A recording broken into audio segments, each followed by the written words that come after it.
to the 618. I held it until it was at break even somewhere in this level right here.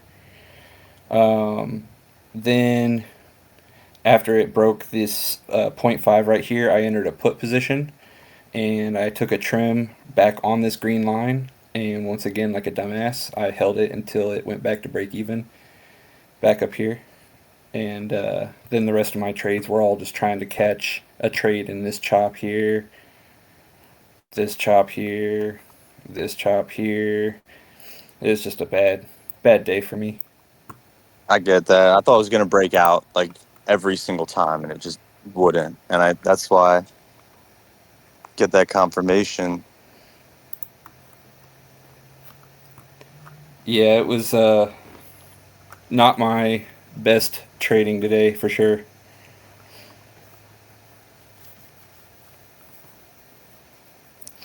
But I mean, we're gonna have those bad days, right? I mean, it's just part of the game. There's not a single trader out there that's gonna be, yeah, I'm crushing it every single day, every day, 365 days a year. I guess 252 days a year.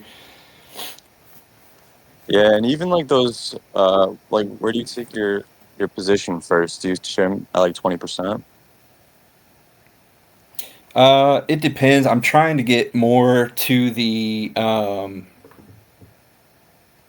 taking trims at levels instead of percentages. If it's not a trade that I plotted out, like say KT calls out a trade and I take it, or Amy calls out a trade and I take it, or E trades, then I'll start taking trims at levels, and like I'll be trying to chart the trade while it's going. Um, but if it's a trade that I'm in, I'm trying to hit levels instead of percentages. Yeah, that makes sense. I I try to do That's the the same feeling for too. Is when like I see a pattern and then I go to like post it, and then people are already pointing out that level and stuff. It kind of just helps. Oh, I'm not, like I was saying earlier, I'm not biasing myself with the 1 minute or whatever it might be, like Arsenic or whoever, Jeff, is seeing that level. And then we're all kind of like, oh, okay, so we want this to break and retest, you know, instead of like you're on an island maybe with your analysis. It's so much nicer to all be like, yeah, Amazon has to break this or whatever.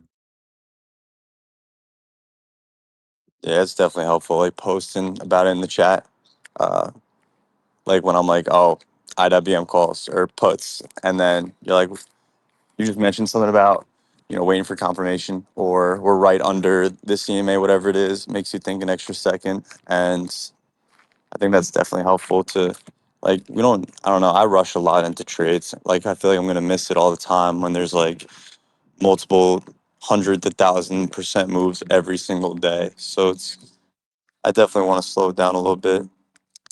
So I've been taking like 3 to 5 trades a day. So like it's definitely a decent amount.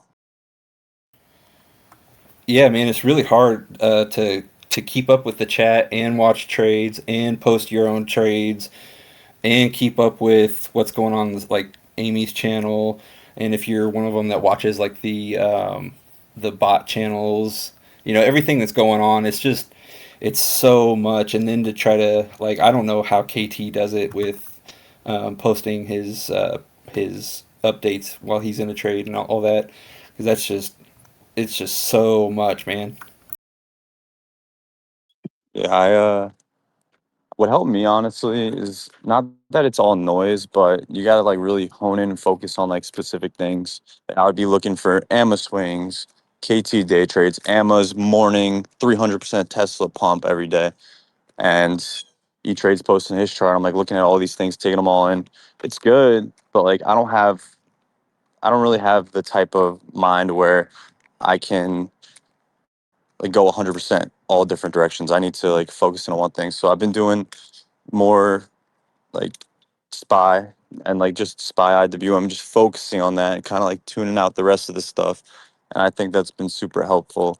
And just tuning out the other stuff and focusing on what you feel comfortable with. Like that really helped me over the past 2 weeks to see like the best like 2 week gains, including the loss today. It's still the best 2 weeks that I've ever had. So and that's with like a bunch of trades. So I think try to like tune some of the shit out, and like I can't trade if I'm in the wolf stream. Like I'll have a stroke. Like the wolf trade X, there's no possible way I can't focus on anything. Yeah, no kidding. See, I'm the total opposite end of the spectrum. I get tunnel vision so hardcore, and I'm trying really hard to break out of that and try to pay attention to so many other things. But for me, like once I get hyper fixated on something, it's really hard for me to break away from that. Yeah, like how I was hyper fixated on the puts today. I know what you're saying. Yeah, Yeah, for I sure. was hyper fixated on puts today too. So after that pump, Yeah, it's tough, I mean, it's tough to for me, stay it's pretty biased. much just looking at the wrong, kind of the wrong setup. Basically, I charted out something and kind of included pre market in it and after hours, and then once I turned it off, I realized that it didn't even exist. So Can you show us that? I saw you talking about that like make believe setup that you had. Like what were you talking about? yeah, I'll post it in May. 1 second. Um, Actually, I got it right here. S with extended. I'm gonna type it out with extended hours on. Man, the new iPhone like update, I can't take multiple screenshots. I have to take one at a time. Oh, I hate it.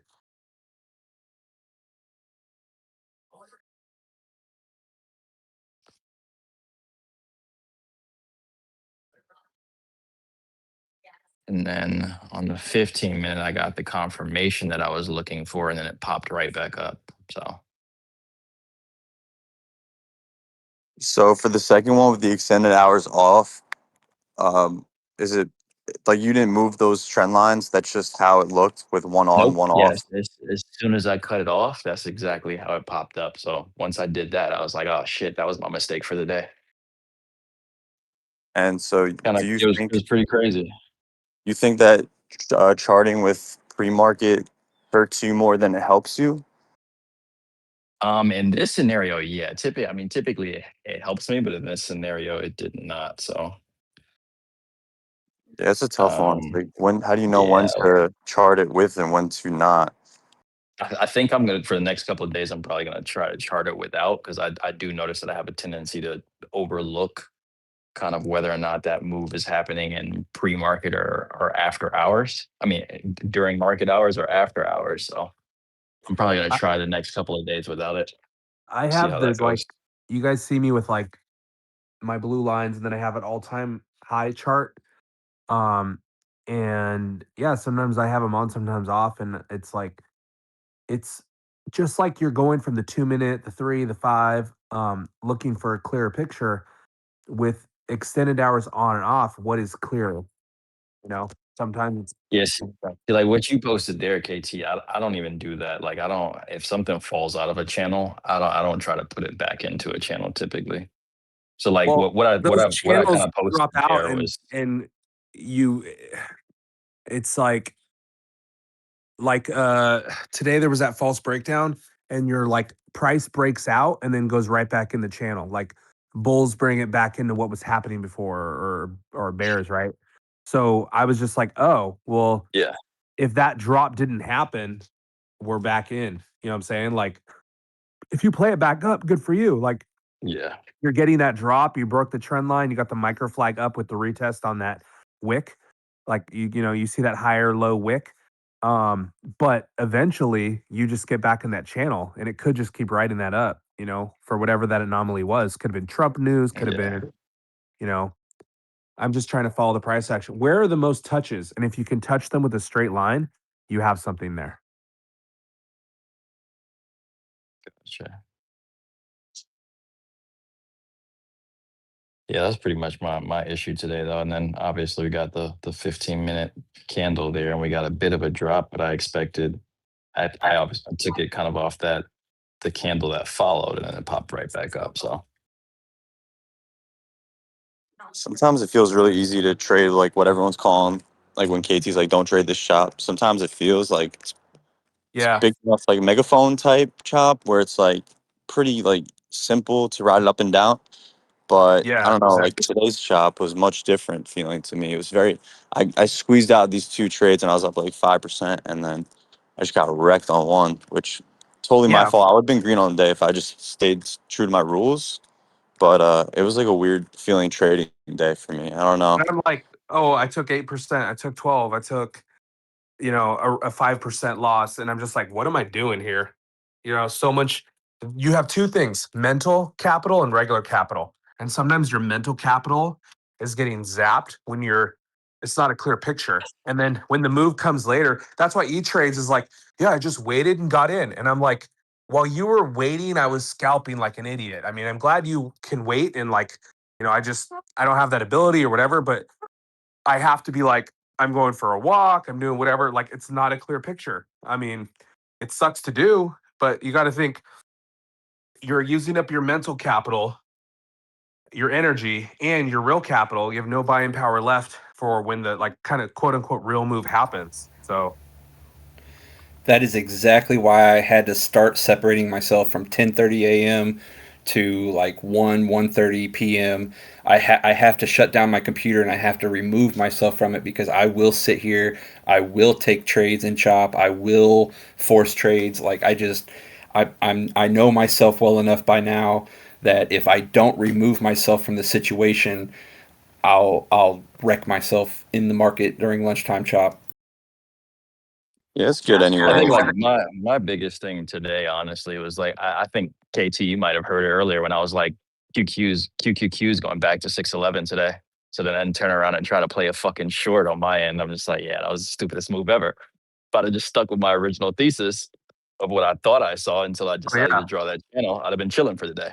So like yeah, I think that's really what threw me off was like I think that's really where it pissed me off because I'm like I had one thesis going into it. I was like, oh, we'll get a V recovery. Then I include the after hours portion of it. I'm like, no, we're chopping up and down in a kind of a channel that doesn't even fucking right. exist. Did you short SPY So, as well? no, I shorted QQQ. So I posted in Maine. We got that doji on the 15 minute, and then we got the confirmation candle kind of under that 0.25, and I instantly took the short and just I got smacked like immediately on that. Yeah, So I was watching that with you. It looks It went so it went good. green briefly, and then it went green briefly, and then I probably should have took my profits. I was up like 30%, but I expected a larger drop down to the point 0.5, and I mean, it is what it is. You Yeah, win some, you lose I some. shorted the But SPY like at 11:30, 11:35 on that red candle, the break of the trend line. yeah, But then it recovered and it just smoked me. And I added to the position on the doji, high volume rejection doji, thinking it was gonna drop back down again, and nope. it's It probably told you, the tough. same movement I tried to short on QQQ. Typically, they move kind of in unison a bit, so probably that exact same. What time was yours? I'd like to take a look at the chart. Um.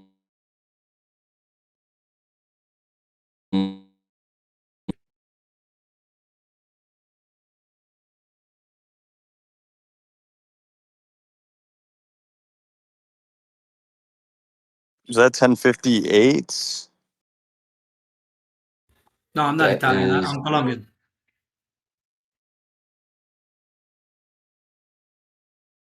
that should be like the 11:30 candle on the 15 minute.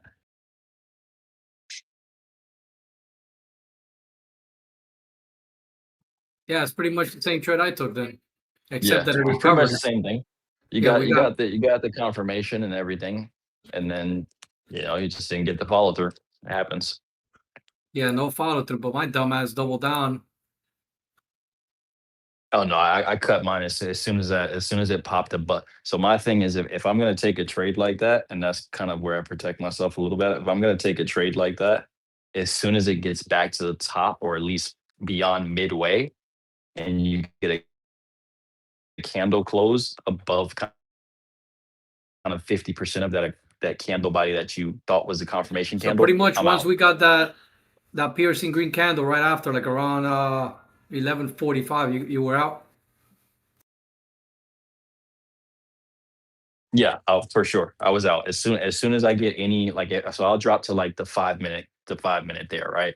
If I get a 5 minute candle close that's either above the 11:30 candle or over 50% of the 11:30 candle, I'm gonna cut the trade because the follow through isn't there.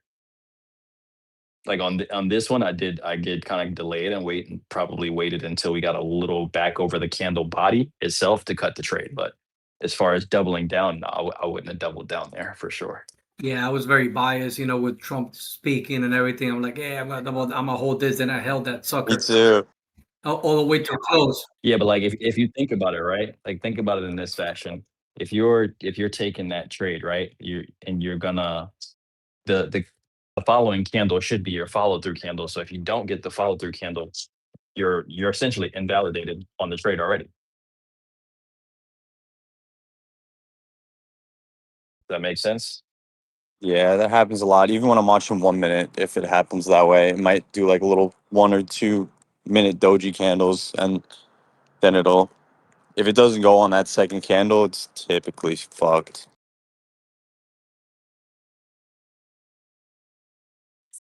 Yeah, so like for me, I try to look at it on like a 5 minute time frame kind of. So like if I'm taking that on a 15 minute, I'm looking at the 2 and the 5 minute to kind of confirm it. But if I get a 5 minute candle close either above 50% of that confirmation body itself, I'm cutting the trade because now you don't have there's no follow through with that trade, right? So now you're doubling down on something that's essentially busted because the reason that you took it was you were looking for the following confirmation candle. Yeah, that makes perfect If sense. you It's, didn't it's a if you pattern, didn't anyways. get that, like if you didn't get that, you're essentially hoping that the green candle that followed the confirmation candle that you wanted is then gonna drop down. To me, it just doesn't make sense. Like the moment I started looking at things in that fashion, granted I was red on the day, but I had I had had I had done what I usually do, I'd probably fucking lost like 50% of my portfolio today.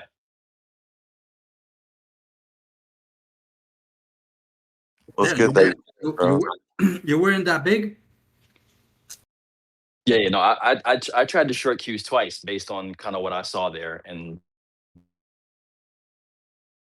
Yeah, I'm looking at it on the it 5 minute, and it just looked it really just good. didn't happen. Neither one really got the follow through. Like it got slightly green, but just it wasn't enough. And for me, I tend to be more so a greedy trader on certain days. Today was just one of those greedy days where my trades were green, and then I didn't take profit for whatever reason. So it Yeah, happens. same here. But I was up like 2,500. that's also why I tell you guys, Wow. like I'm still like constantly doing the small account over and over and over again because I know I have days like today where I just fucking go unhinged or see the wrong thing or something of that nature.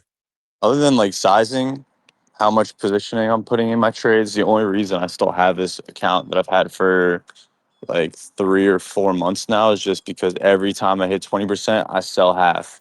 And that has really changed a lot for me. So I know it's like annoying because you like whenever I don't trim at 20%, I'll just go red on the trade. But if I do trim at 20%, typically then it'll just pop like another 50 or 60% a minute later, which definitely sucks to see that you're missing out on shit. But man, there's nothing worse than like hitting 20, 25% on a trade and being up, like even if it's $50 and then you go back to break even or minus 10, 15%. You're so fucking Yep. mad. Yep, you're Yeah, not you're round not wrong on tripping that it. for sure. I'll be honest. I think I kind of went in biased today simply because I know how much of the drop I missed yesterday because I had puts, right? So like I had puts and I just sold them super early. So like today I'm like I'm sure today subconsciously I'm in the back of my head like, well, I missed yesterday's move to the T, so I'm damn sure not gonna miss today's move. And obviously that costed me in the long run, right? So just keeping that bias out of things sometimes is a little tricky. Same shit. I went in biased thinking, yeah, no, today's a short day. Trump's gonna talk crap. He's gonna make the market drop, and that fucker just kept going. But like I said, I'm just glad I cut it because they expire tomorrow, so I was planning on holding them through CPI, but then look at this, still kept pumping. Do you guys ever I feel just try like to think in terms it's of a lot easier opposites. for you to catch bearish momentum than it is to catch bullish momentum? What's that? I can't hear you. Hold on a second. any like rally day, I'm like, I always think the next day is opposite. Like yesterday was flush. I was like so bullish. I'm always like opposite. I mean, that's not always how it is by any means, but I'm like, are we gonna flush 2 days in a row? I mean, we can obviously, but I don't know. Can you hear me now? Yeah. Yeah, but Do Me you for me, guys?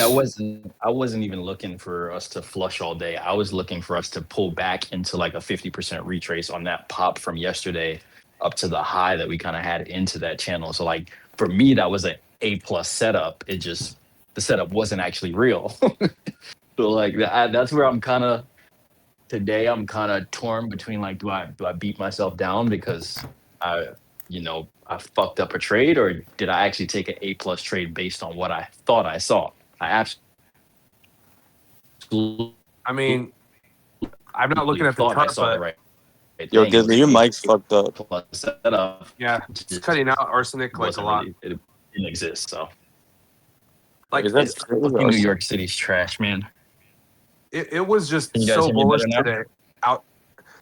Outside of like later in the day, like the very end of the day, it was every dip was bought, and the strong stocks were like, okay, hood's running, whatever's running, none of them rolled over. So they paused, but it's like you need the strongest stocks to start to roll over. Like look at Microsoft, it was flat, whatever. Then when it started to roll over, the whole market rolled over, you know? Did Yeah. you take anything other than Nvidia today, KT? Yeah, I did hood. I wish I Oh did yeah. more because it went like 300%. Um, yeah, so those are my two. I wanted to do Tesla, but I was like, earnings, I don't know. So It ran like a mofo. what makes you say like, okay, today I'm gonna focus on hood slash Nvidia rather than the ETFs like SPY? You know, What makes you do that? yeah. What makes it catch your eye over? Like, is it just pre-market levels? Is I it would like say, how it like, opens? I'm not looking at the chart right now, but I would say generally when SPY is between pre-market levels, I'm like, okay, I'm focusing on other things that's breaking above pre-market high, and yesterday's high and things like that. And I'm like, okay, so like I said, I'm not looking at the chart right now, but I'm like, let's just say as an example, something is running while SPY, we're still waiting for pre-market high. Well, that means there's relative strength, Um, and with besides that as a general rule, which I don't even know if that applied today or whatever. Um, right now, the Trump um China red bar from like the 10th or whenever, I don't even know when that was. Um, the 16th, I think. We're still within that. So I'm not saying you can't get big gains, like E-Trades is probably did 100K, whatever. Yeah. But I'm just like, okay, while we're in that bar, I'm going to really look for opportunities outside of ETFs. And yesterday he went over like clearing the wicks. Like you need a hammer body over the wick, and then like the whole thing he went over of like how to not get chopped up essentially. Um, I hate that price action. Like I texted him and I was just like, dude, he was like, yeah, I made this money. And I was like, you stomached those wicks? Every candle dropped and then popped. Every single one. He goes, I didn't. I was in after that. I didn't have to hold any of that. I was like, what? Is that the Where was video your? you posted this morning? Yeah, yeah. I was like, Yeah. wait, what the heck? Because I was like watching it, and then he was like, okay, we want VWAP, and I was like, you just held through that shit, damn, bro. Because I was like, not even seeing an entry really, and he was like, well, no, I got in after. I'm like, oh, okay, that's cool, but like, when did you get in? And he was just like, literally, like it was like these hammer wicks, like almost, I'm not gonna say identical candles, but there was wick, wick, wick with those top bodies, and it would wick down. Like bears really tried to push it down, and the end of the candles kept pushing up. And then the next one was a candle body over all those hammers and his trend line. That was the big thing, was his trend line. And then he got in, and I was like, oh snap, yeah, because if I wasn't playing it, but just kind of watching it. And I was saying in the chat, like, if you're getting in, you're getting wicked out here, like when Raindrop got in and stuff. And E-Trades was like, I hope Wet Raindrop banked because he was like up 20%, whatever it was. But he's like, if you just wait for this trend line though, that's when we actually ran. And his patience is just like so key, you know? And do you guys remember like it reminds me of hunting? Like if there's like rabbits everywhere or something and we're shooting everywhere and then E-Train just comes along and shoots like the biggest rabbit in the forest and we're like, what the we were trying to shoot all these little bunnies and you caught the, you know, it's like his patience is so huge. And so it kind of, it's not the same thing, but I'm merging two memories like that. And then if you guys have seen Men in Black when Will Smith is like in the training and everybody's shooting and they're all shooting at the aliens. And then at the very end, he shoots the little girl, like the cardboard cutout of the little girl. And they're like, why did you shoot the girl? And he's all, oh, she's the one that's out of place, whatever. But he, like, I think about that with E-Trades kind of where it's like, he's like not going to get baited into bullshit price action. And I mean, he has a crap load of money to be like, oh, if I miss it, I'm still rich. I get that. But, and then it's just like, boom. Like today he was saying, oftentimes the first move is a fake, right? We're like watching this rising melt up and then everyone gets stopped out. Then it engulfs on the way up. Then he's in. You know what I'm saying? Like I put in the chat and I put on the WAP, the 200 EMA drop. Both of them got engulfed to the upside. Like, yes, it's like, oh shit, we're losing it. But then the very next candle, if it's like 2, 3 candles later, it's still like, okay, that's bullish. When it's the immediate candle, that's like crazy bullish, you know? So I'm like, what I'm learning from him is like, I'm not in unless it pulls back. Like if it drops, you're like, okay, I'm in. Like we just swept out the bears and bulls are in that, right? Or the other way. You perk up, it's immediately engulfed to the downside. You're like, okay, now we're going down. But if you don't get that like trigger reason, forget it. I won't just be Yeah. like, well, it's in an uptrend. I'm going to ride this trend line. No, it isn't an uptrend, but I need a reason to get in, or the market's going to give me a reason to get out by stopping me out. And I hate that I shit. lost because I bought on that sweep of lows, sweep lows up a little bit, and then Uh, ripped up. yeah. Oh, then yeah. So you're like, okay, like I do the Bubba Gump signs a couple times. I haven't really talked about it in a while, but I'm just like, are we bearish or bullish? And you're like, okay, we're bullish, right? Like I know Arsenic tried to catch the downside, and today that wasn't really the move until later. But you're like, hey, we are bullish, and so we get that breakdown candle. They call it false breakdown, and E-Trades talked about it today. He said, hey, if you get the false breakdown that gets bought up, then that's the trigger to get in. You know, because then you're up 30% in one candle, and you could do what you said earlier. Jeff was like, you're up 30%, you take the win, or you round trip it and you're out. But guess what? You sold half your cons at 20, 25, 30, like which is what you want to do. Of course you want to write it to 60%, but come on now. That's not every play. So yeah, I'm like just waiting for those reasons to get in. And I will not be like, well, we're on this trend line, so I'm in. Like I'm like, I need a flash dump to get in, or I'm not in. Because too many times you're like, all right, let me ride this up 12, 15, 17%. Flash dip, you're down 30%. You know, it's terrible. So are those most of the time just like liquidity sweeps, or just like wrecking people's stop losses really quick just for the bigger move? Like how does that You know, price I don't know action the work? reason. It could be a headline and then you see it after the fact. Obviously, they're unpredictable. Like, I'm never like, guys, there's going to be a headline. But when the price action is tentative, meaning, like I was saying, you have those wicks. It's not, yeah, you're riding up the trend line, but you're not really getting the full body candle pushes. Then it's like the price action is reflecting that there might be a headline soon. Maybe there isn't one at all. That's fine. But is it strong enough to get it? Is fine. You know, you don't have to only trade the first half hour, but you know the volume's there the first half hour. So if you're going up because it's at open. First 30 minutes, this and that. Generally speaking, there's volume at that time. But at late morning, you can't predict when there's volume, so you might get rugged.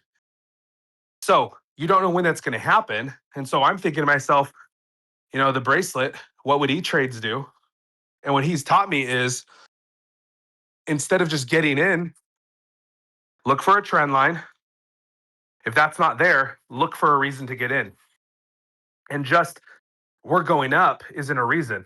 But now you get that like flash candle that gets bought up instantly. It's engulfed. Now you're like, cool, bulls aren't going to let this go down. I'm in calls. See where it goes. It generally isn't going to flash right back down. Whatever made that go down, like I don't know what it is over. And generally speaking, if it engulfs instantly, that's a clue that it's not going to keep dumping. Now, if it doesn't engulf instantly, and now the next 5-minute candle is indecisive, and then the next one after that is like a 3-bar play to the downside, okay, it wasn't engulfed bullish. Totally get that. Now, do what Arsenic was saying earlier with the puts. Hey, we're starting to roll over here, this and that. But as I circled on the chart earlier, both times we flashed down towards the 200 EMA on SPY 5-minute, we never got to the 200 EMA, and the immediate candle after was bought up. That being said, did it hammer above that?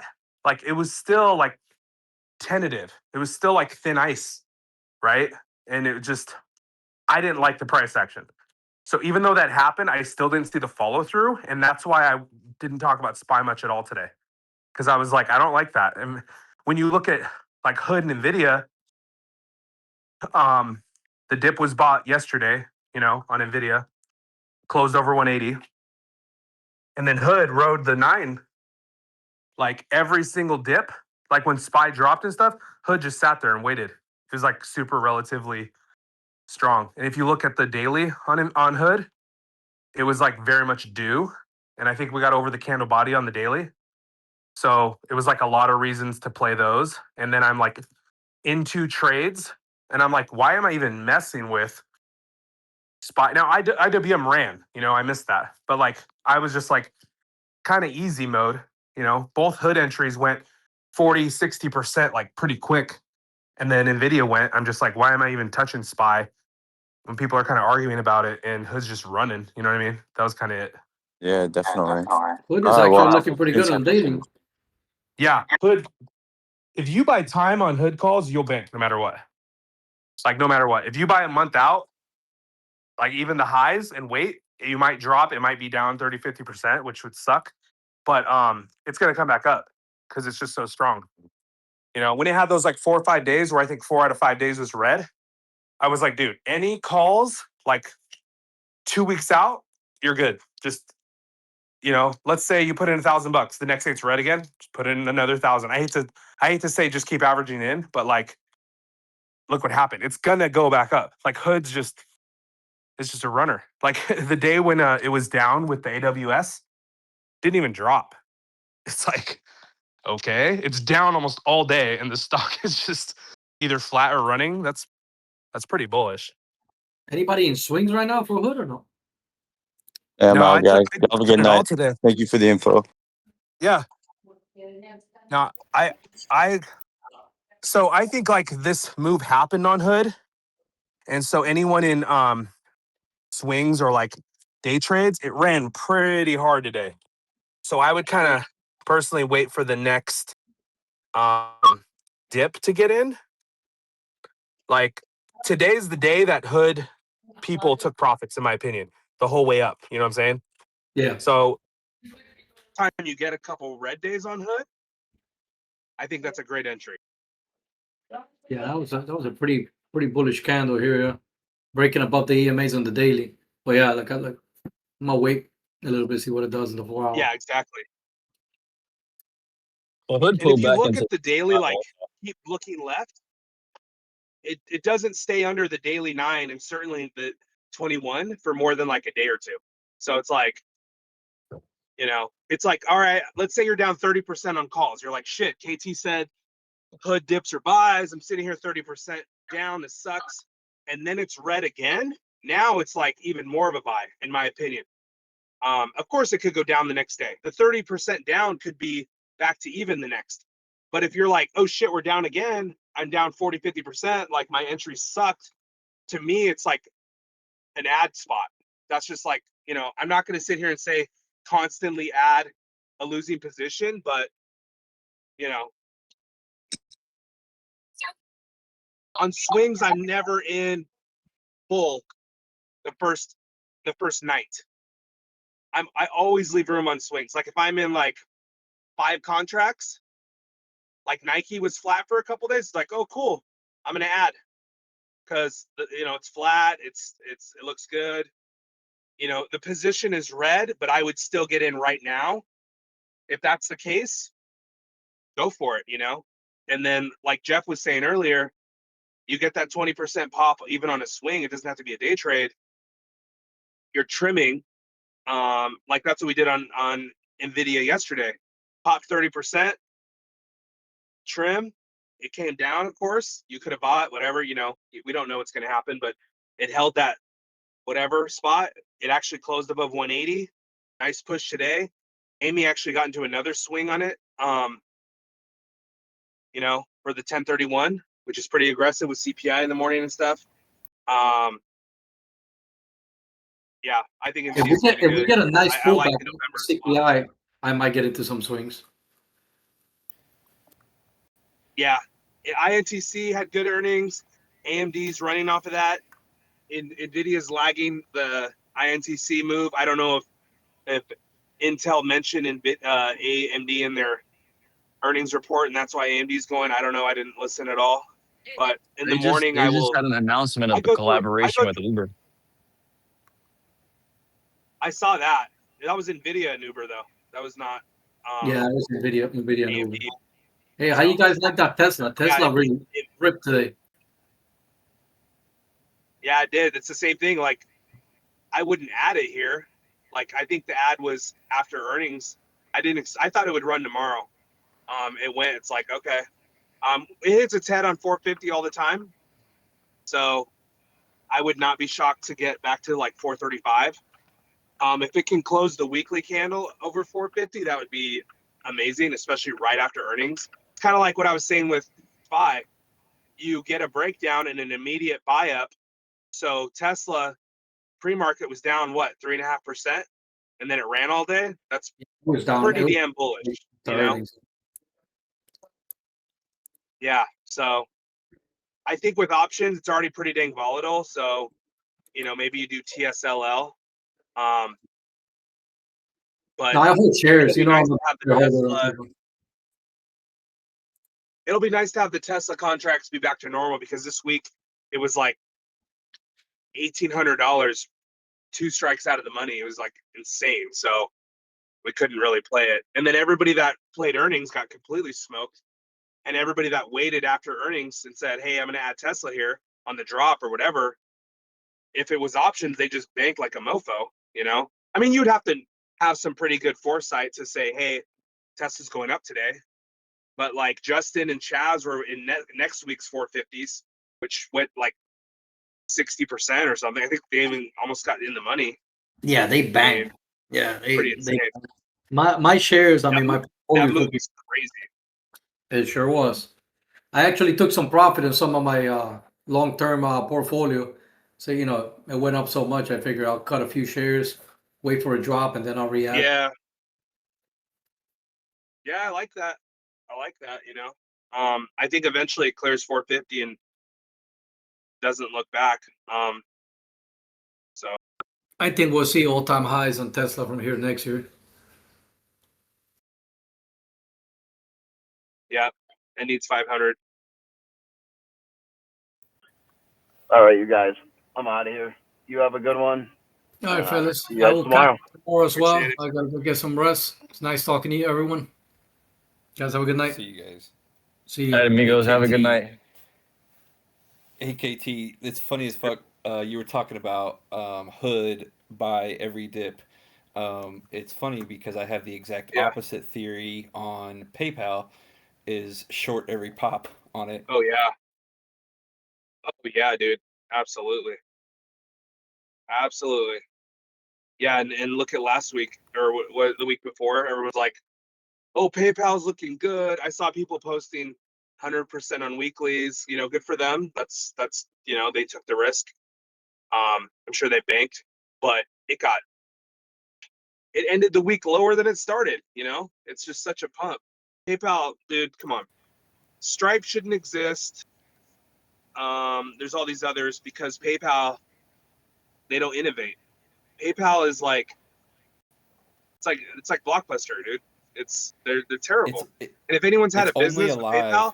you know how bad it is. It's only alive because of Venmo. Yeah, That's the only like, reason. dude, when we That I started, shorted the our fuck people out that of they, it. dude, it's Last terrible. They're like, if you last week. if you make like $3,000, you open your business. They're like, you made 3,000. We're gonna hold 1,500. We're gonna hold 2,000 for 60 days. What? I made the money. Give it to me. They're holding this shit like because if people could charge back, and I'm like, dude, what the? I don't Oh know yeah, what their deal is, man. I hate PayPal, and I like dude, Venmo it's though. I it's use Venmo terrible. like all the time. Yeah, Venmo is I like fantastic. Apple Pay too, though. But like last week, whenever I think it was last week, 2 weeks ago, whenever Amy put out her PayPal call position, I waited for her to close that, and I was watching it the whole time. I shorted that. I made like 1,200% on the short on that.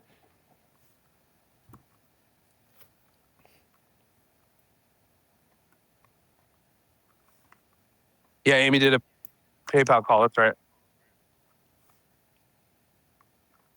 The market got smoked. PayPal busted out of a wedge, I think it was, and totally faked out. It went higher and then lower. I was like, this is why you don't long PayPal, bro. Wait for that pop, short the shit out of it. It's like NIO. Any pop, just short Yeah, it. yeah. What's up, E Trades?